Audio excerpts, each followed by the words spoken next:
আসসালামু আলাইকুম সম্মানিত দর্শকবিন্দু সকলে কেমন আছেন? আজকে আপনারা দেখবেন গ্রামীণ হাটের জিনিসপত্র এবং বিভিন্ন টাটকা শাকসবজির বাজার। এখন দেখতে পাচ্ছেন বৃষ্টিময় একটি হাটে আসছি আমরা। এখন দেখছেন হাঁস মুরগির বাজারে। জাঁকজমক এই হাঁস মুরগির বাজার। এই বাজারটির নাম হচ্ছে কলিয়া বাজার। এখানে প্রচুর পরিমাণ হাঁস মুরগি উঠে, দামেও খুবই কম। আর এখানে তেল বিক্রি হচ্ছে। এখনো কিন্তু গ্রামাঞ্চলের হাটে খোলা তেল বিক্রি হয় সেই ৮০-৯০ দশকের মতোই। বিদ্যুৎ চাচা কাতিতে করে তেল নিচ্ছেন। এই দৃশ্যটা আমার কাছে বেশ ভালো লেগেছে। এরকম দৃশ্য আগে খুবই প্রচলন ছিল। এখন দেখছেন বাছামারা হাটের টাটকা সবজি। আকাশে কালো মেঘ জমেছে, কখন যেন বৃষ্টি হয় এরকম একটা অবস্থা হয়ে পড়েছে। আর এখানে অনেক ক্রেতাও রয়েছে।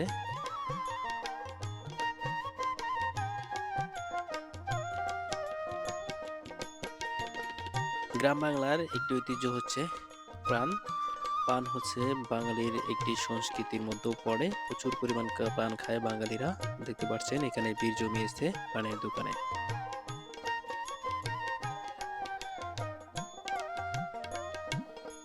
পান কেনায় ব্যস্ত হয়ে পড়েছে মুরব্বীরা। চরাঞ্চলের মালবাহী ঘোড়ার গাড়ি।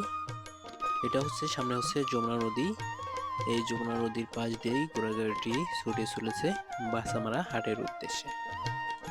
আর আমাদের গ্রামাঞ্চলে যানবাহন হিসেবে একমাত্র মালামাল বহন করার জন্য ঘোড়াগাড়ি ব্যবহার করা হয়। গ্রামাঞ্চলে সহজ সরল মানুষের জীবন।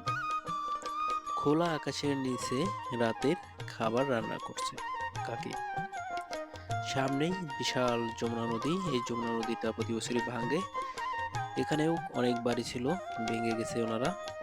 আর এখন দেখতে পাচ্ছেন গৃহস্থ বাড়ি। এগুলো হচ্ছে নতুন গৃহস্থ বাড়ি। আর চারপাশেই কাশফুল।